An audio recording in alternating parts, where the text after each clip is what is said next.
آپ صلی اللہ علیہ وسلم نے فرمایا کہ ان کے جسم سے تمام گناہ نکل جاتے ہیں، ختم ہو جاتے ہیں، یہاں تک کہ ناخنوں کے نیچے سے بھی۔ دوسری روایت میں وضاحت ہے، جب بندہ ہاتھ دھوتا ہے، کلی کرتا ہے، چہرہ دھوتا ہے، پھر کونی تک ہاتھ دھوتا ہے، پیر دھوتا ہے، تو پھر اس کے جو اعضاء جیسے جیسے دھوتے جاتے ہیں ان اعضاء جوارح سے گناہ ختم ہوتے چلے جاتے ہیں۔ دوسری روایت میں ہے یہاں تک کہ جب اس کا نماز سب جو ابھی آگے وضو کے بعد یہ سب گناہوں کی معافی نہیں بلکہ ایکسٹرا ثواب جمع ہوتا ہے۔ یہ گناہوں کی معافی کے لیے وضو کافی ہے۔ اتنی بڑی فضیلت ہے وضو کی۔ کن کے گناہ معاف ہوتے رہیں گے؟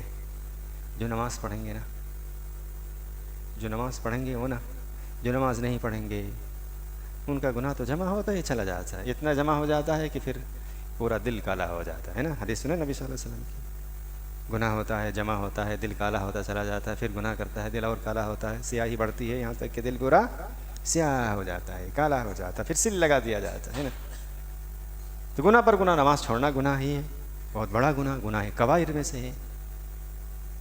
تو نبی صلی اللہ علیہ وسلم کی اس حدیث میں جو فضیلت بتائی گئی کہ سب گناہ نکلتے چلے جاتے ہیں، معاف ہوتے چلے جاتے ہیں، تو کس کی؟ جو نماز پڑھیں گے وہی تو وضو کریں گے۔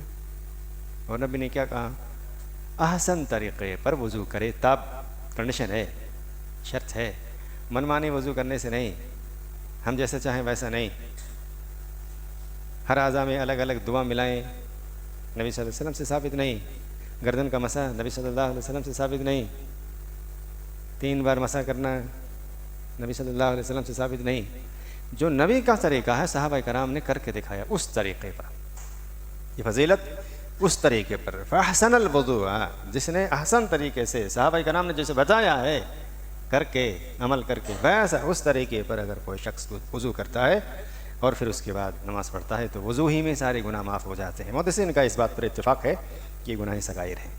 بہرحال بہت بڑی فضیلت ہے وضو کی، اس لیے ہم لوگوں کو وضو کرتے وقت ایک دم جلدی جلدی کہیں بھیگا نہیں بھیگا ایسا نہیں، بہت ہی اطمینان کے ساتھ وضو ہمیں اطمینان کے ساتھ کرنا چاہیے، اور نبی صلی اللہ علیہ وسلم کے طریقے کے مطابق کرنا چاہیے، مکمل طور پر کرنا چاہیے، اور اس ثواب کی امید بھی رکھنی چاہیے کہ اللہ کے نبی نے کہا ہے ہم ایسا کریں گے آسان طریقے سے تو ہمارے گناہ معاف ہوں گے، یہ سب بھی امید رکھے، ہے نا۔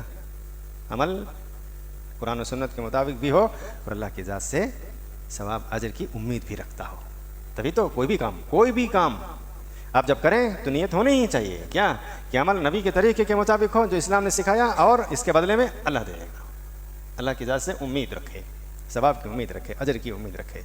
تو ہمیں چاہیے کہ وضو اچھی طریقے سے اطمینان کے ساتھ کریں تاکہ اس فضیلت کو ہم لوگ پا سکیں۔ اللہ تعالی ہم سبوں کو احسن طریقے سے وضو کرنے کی توفیق عطا فرمائے، ہم سبوں کے گناہوں کو بھی اللہ تعالی معاف فرمائے، آمین یا رب العالمین۔ سبحانک اللہم و بحمدک، اشہد ان لا الہ الا انت استغفرک۔ سوال ہے بولیے۔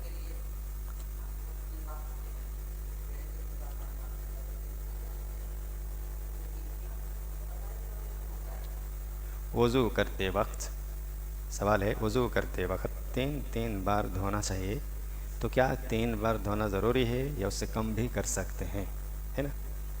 نبی کریم صلی اللہ علیہ وسلم کی حدیث کے مطابق 3 بار دھونا افضل ترین ہے، احسن الوضو ہے۔ اگر کوئی شخص 1 بار بھی دھو لیتا ہے وضو ہو جائے گا، مگر 3 بار دھونا احسن طریقہ ہے۔